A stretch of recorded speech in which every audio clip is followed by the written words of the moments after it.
So what I'm going to try and do here is do a quick overview of the axe and axes, and there's again there's so many different variations and as much as variables with the the weight of the axe and length of handle, that type of thing. So an axe has been around for hundreds, if not thousands, of years in different forms and throughout the world as a pretty effective tool for procuring wood. Et cetera, et cetera. So I'm going to try and break it down into a few of the areas without going down the rabbit hole too much into some of the carving axes and some of the more specifically designed axes and heads. An axe is definitely a weight forward tool. So having said that, it which gives its effectiveness is the length of the handle, weight of the head, and design of the head. So we're going to try and break that down and look at a few aspects that when we're choosing an axe that we may want to understand into, and as well as what our primary task for the axe is. And there's some that can cross over into multiple areas for sure. So we'll start with a couple areas that is basics and just some food for thought. Also in there, we're going to touch really lightly on this tool can be one of the more dangerous tools. So there's certain things that we'll try and touch that in a different video on maybe more safety. But there's definitely certain things that we want to make a habit of and always remember when we're using an axe or a hatchet, that type of thing. So we'll touch that in a separate video as well. So kind of getting into it, as we said before, there's the length of the handle, right? So longer axes and shorter axes. If we're backcountry, on a hike or something like that, well, we may choose a hatchet, a smaller, or say this is more of a small forest axe, something that may be a little bit more wrapped weight and size to carry, as well as for what we're going to ask it to do from a performance side. So without getting too far into any of that, I'm going to try and we'll just walk through some of the grinds and some of the head types. And where they may fit, and food for thought, right? If we'll go into, I've broken it down into maybe splitting and felling, which wood procurement, right? That where we may want this primarily to do. So we'll start with, and as you can see, there's a lot of variables here just on this. So I'll start maybe with kind of some of the head designs. So when we look at if my primary task is for maybe splitting wood for I've got big rounds or bucked up into some bigger wood, and for a cabin or a wood stove, I may be looking for something specific that's more for splitting of bigger wood or something that's got a lot of knots in it, that type of thing. So we'll start off with kind of and this is more of a heavy splitting head. This one's probably close to 4 pounds, so fairly heavy. We can see by the design on the head, it's maybe a little bit narrower and then widens out, so it breaks into the wood and it pushes it apart as it hits. The weight and the length of the handle are going to give it some definitely some speed and power when we're striking the wood.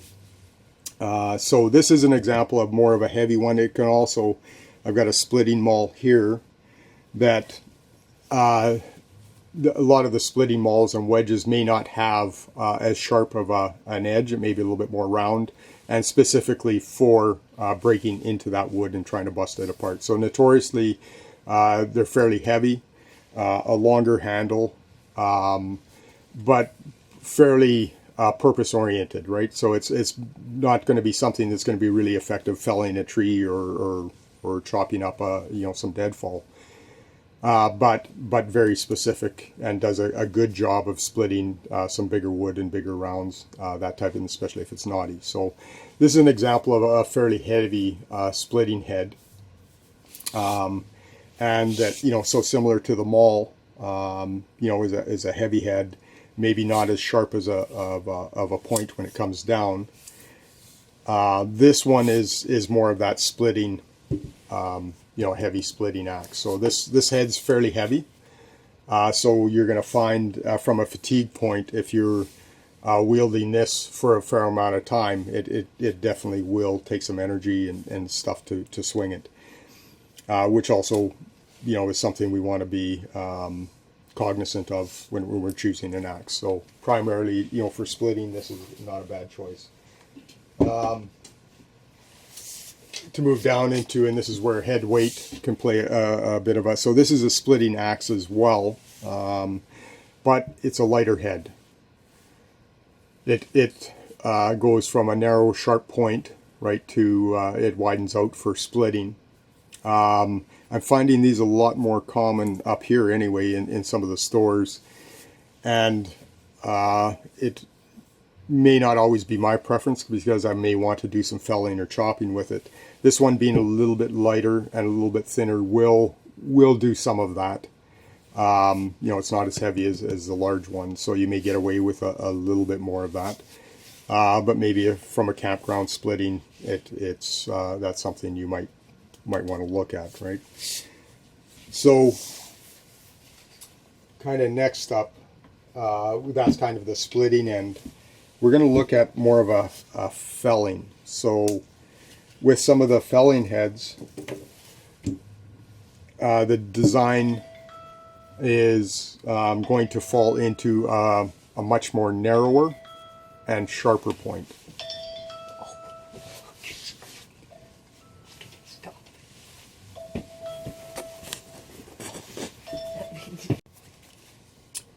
So more into a felling, when we look at a felling head design or a felling axe, where the splitting axe, widens fairly quick to break that wood apart. A felling axe is got more of a design of a, it's much narrower. It goes into, a fairly sharp point. So, in this case, this is a large forest axe by Grunsfield. And it's, it's also capable of doing some finer tasks if I need it to. And I maintain my edges fairly sharp as I would a knife. So that's, an example of maybe more of a felling head. Some of the variables in that, and I'll use this one as, this is an ox head out of Germany. And it's, design of the head, again, right, narrows into, a finer point for chopping. One of the variables in the axes, obviously, is, when we look at the head, is the amount of real estate that I'm going to chop with, right? So this one, if these both were the same weight and of head size, this one being a little bit narrower may dig deeper on the chop, and this one may be a little bit more shallower, but it will also take more material away, right, in the chop. So making those choices or being aware of that as well. So as we said, the felling head definitely can be maybe a little bit more narrow. These can split. I use them regularly for splitting wood. If I had big rounds that are really, really knotty, definitely the splitting head, that's a good choice if that's all I'm doing with it or the majority of it. But in the backcountry or a campground or for a wood stove, I can use these as well. And an example of what I'm going to use as, and this is more of a standard, this is a Fisker's, what I consider more of a standard head. So it's not really a splitting head, but it's got some width that it does do well splitting. It comes to a sharp point. The width of the blade, you know, it will take a fair chunk out. This is a pretty effective head, to be honest, for a bit of both. I do use it for chopping, some felling, you know, as well as splitting wood. It does fairly well. So, you know, something like this, this is, you know, I've got one of these strapped to the back of my quad, that type of thing. You know, in the truck, I usually have one thrown in there somewhere.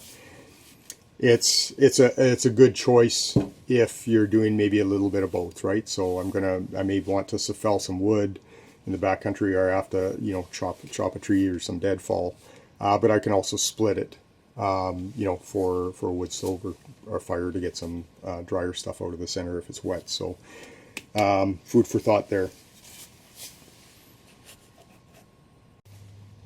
So what I want to touch just quickly here, and we're not going to go into it, we'll do a separate video on the safety, and I'm going to throw fatigue in there as well.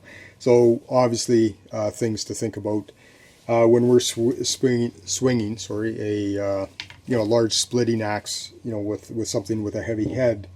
Definitely, obviously, it's the fatigue, you know, versus something with this is maybe a 2.5 pound head. You know, that I'm going to be able to swing this maybe easier, a little bit longer without getting fatigued. One of the challenges we have to keep in mind with fatigue and the weight, and maybe a choice of some of the axes that we choose. The fatigue itself will start allowing us to make some mistakes that we normally, when we're you know, not fatigued, will be a little bit more cognizant of. So one of the safety factors for sure, you know, is going to be length of handle.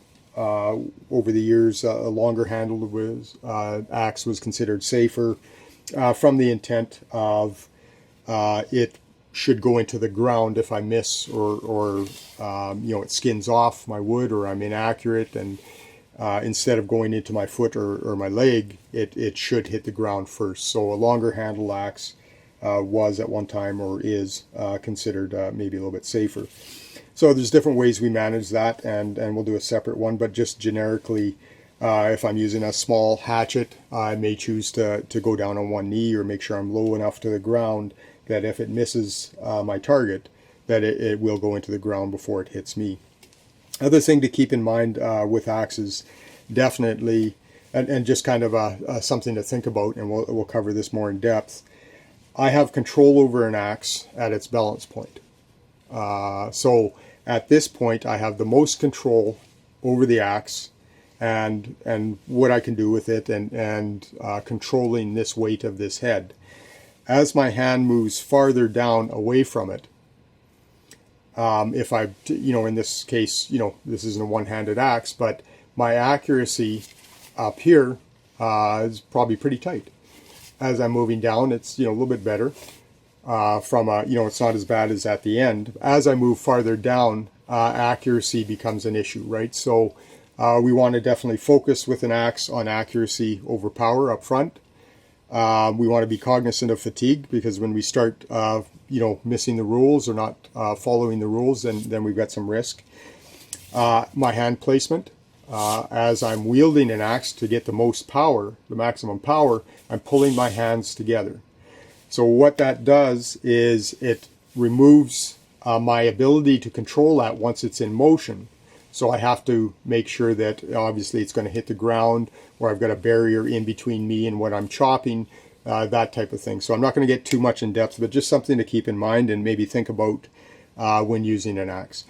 You know, when I'm doing limbing of smaller stuff that has the potential to skin off or go through, and it may not have a barrier, I may choose to change my grip a bit. So instead of coming down here to take a wild swing, by keeping my hands spread a little bit more apart, I can still get you know, an effective action to maybe limb a larger branch, or even a smaller one, and control the head without letting it you know, swing wildly after it goes through the branch.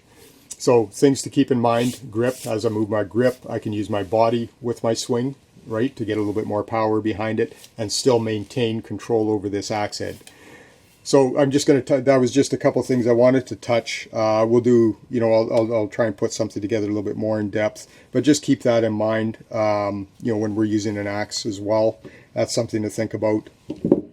These are, obviously not as long a handle, heavier head, definitely an effective head, but realistically a lot more risk, because I have to, I have to be cognizant that I have a barrier, or that I'm close enough to the ground that this hits the ground. If I miss, or if it skins off, even splitting wood, right, is pretty dangerous for sure. If it skins off and I'm not low enough to the ground that it'll hit my leg, or shin or foot, and that's a pretty common story sometimes. So keep that in mind. You may bend over, you may go down on one knee, depending on the size. If it's a hatchet, medium axe to a longer handled axe, think about that when you're using it. Definitely, when you start getting fatigued, take a minute, take a break, relax for a bit, because that's where your accuracy is going to wane. You may not be thinking clearly of the rules. You may stand up a little bit straighter, that type of thing, and that's where mistakes can happen as well. So this is something that will fatigue us if we don't use it a lot, and we're not used to it for sure. It's a fair chunk of metal to be swinging. So definitely keep that in mind as well. So anyway, just trying to touch a couple areas in this video. We'll get into some more depth in some. We'll do maybe one on safety, and then cutting techniques to show different ways of maybe procuring wood. So next up, I'm going to just cover a couple of quick. This tool I consider, and my axes, I try to maintain the edges very sharp.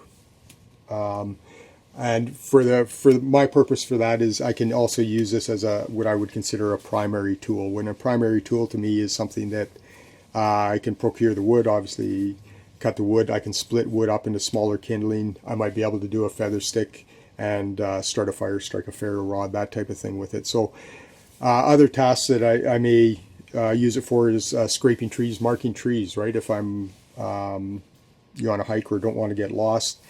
So there's a few things. Shelter making, it obviously has its advantages.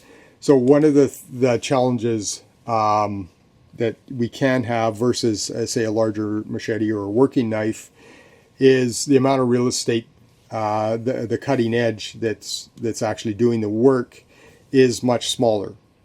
So we really, if it hits a rock or as it gets used, we have to be able to maintain that edge if we want primarily to use this as a what I would consider a primary tool. So a lot of times, I'll take a stone or a strope and try and maintain my edges in the field if I'm using them a lot. The idea, even this is maybe a larger head, but it's got the capability of, pushing some feathers, doing some finer work that I might need, for, starting a fire. So keep that in mind. The edge maintenance on this is, more important. It's not uncommon that we put these into the ground or it hits a rock or something like that. So it's something that we have to, spend a little bit more time maintaining if we want to use it for this purpose. So.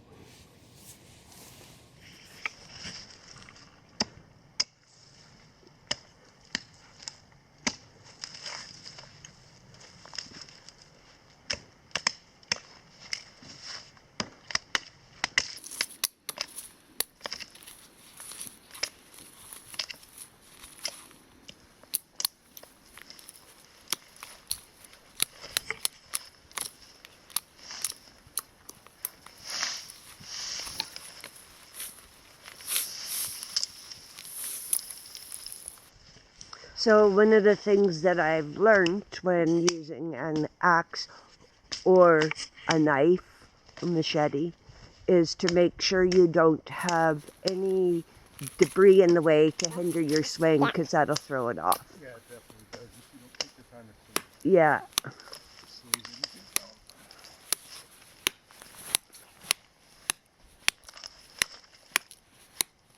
And it can give you a bad shot where you get accidents, right? Yeah.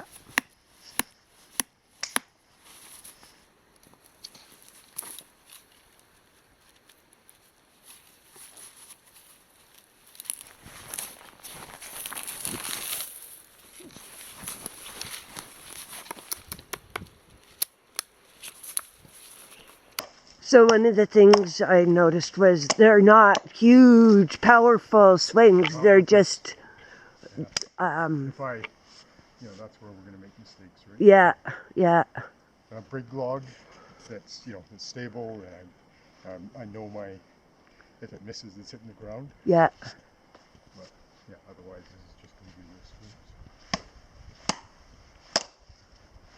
risky. And if I normally swinging the axe, I'm kind of like that. Here I'm going to be a little bit tighter, and I'm going to use my body. Okay. So I'm not losing control, because if it takes off, who knows, right? So it's a risk. So I might grab it tighter. Yeah. And use my body so it stops when my body stops. Okay, yeah. Right.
I'm just going to try out a couple of the axes. So I've got a Fiskars that isn't as expensive as the Grand Films, but I want to give this a shot. I've had some good luck with them, so I just want to see how effective it is from a felling side.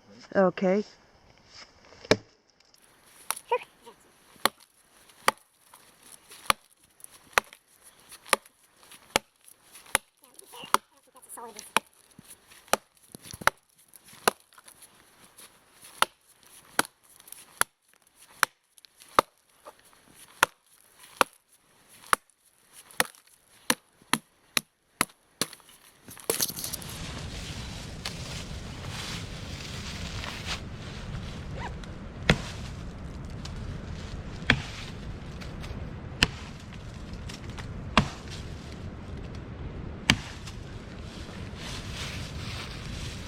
Being a professional, You went through that pretty damn quick. Big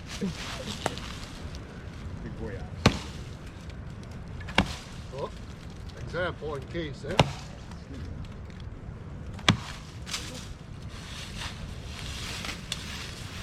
On mark.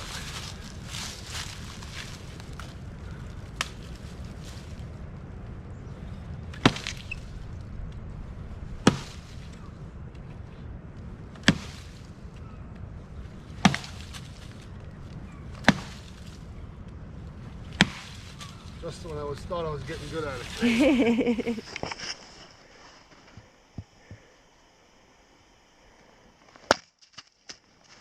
Nice. How You was that? You got the lucky one, whatever. Yeah. Nice. Nice, Deb.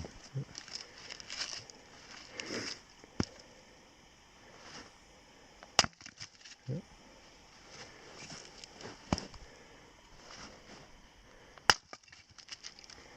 So that one splits pretty well, I think. That's a little bit bigger one, maybe, or no? Yeah. Okay. And it's And you got a knot. Extra knot Okay, so the biggest knot you always want to try. to go with it. Yeah, you don't want it because otherwise you got to cut across it. Okay. So you want to, it'll sometimes split easier that one. That's a Grunsfield Brooks large forest axe.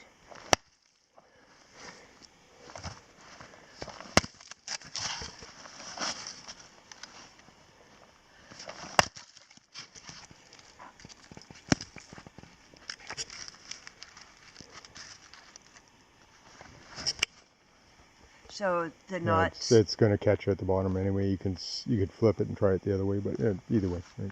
So yeah. That's okay. Yep. Oh.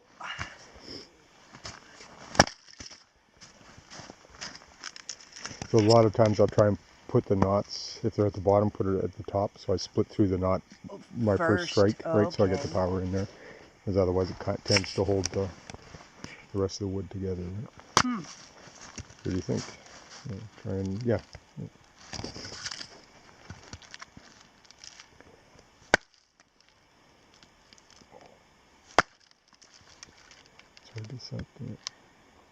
Maybe it's too thick. It's probably a little bit thicker than your, but so you have to set it in there. Just get it to start. Yeah. So right. Okay. Now keep going. Yep. There you go. Good. Yeah. So once you start it, get it set. Then you can just keep tapping it until it goes through. So. Oh. Yeah. Yeah. Just the first one. Yeah. That's how I always do that. Right. So the first one, just get it set. Just tap it. Yeah. Perfect. There you go.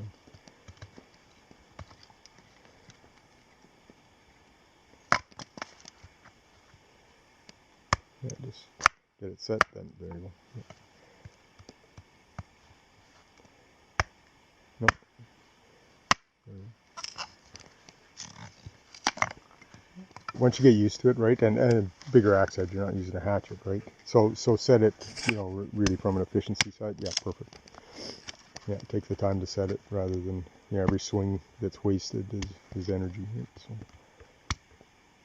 especially right now, we've been cutting for a couple hours here, right? So the fatigue's getting there. Right?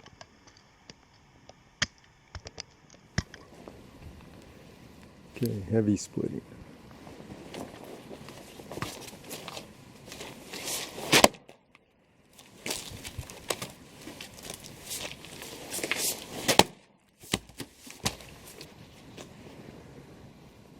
Splitting smaller.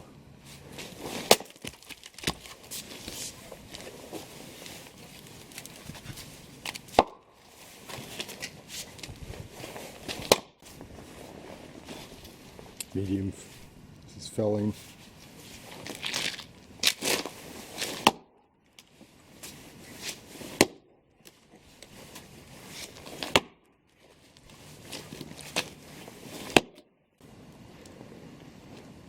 Okay, standard felling.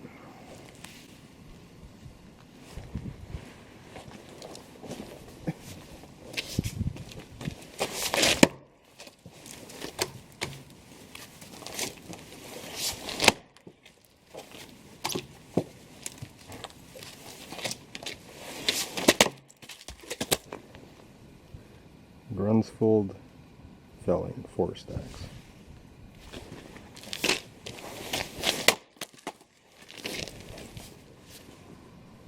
Large 4 stacks, depth of cut.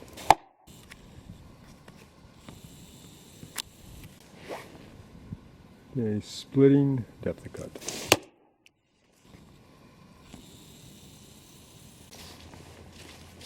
And short felling, Fiskars, depth of cut.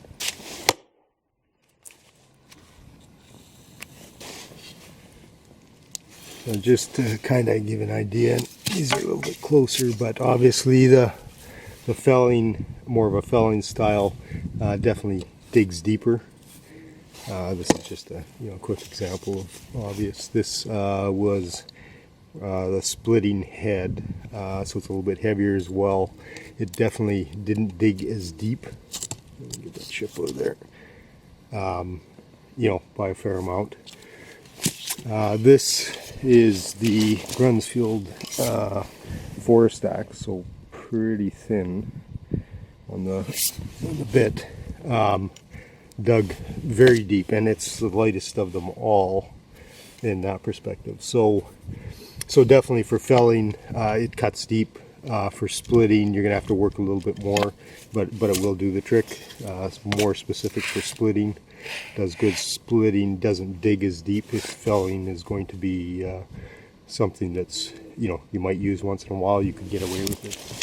And then the Fiskars, kind of their standard, and I'm going to say a felling head, you know, which did do the splitting just fine, right? Maybe a couple more strikes with it on some big stuff, but it did dig fairly deep, definitely compared to the splitting axe. So just kind of a quick run through, kind of a depth of cut.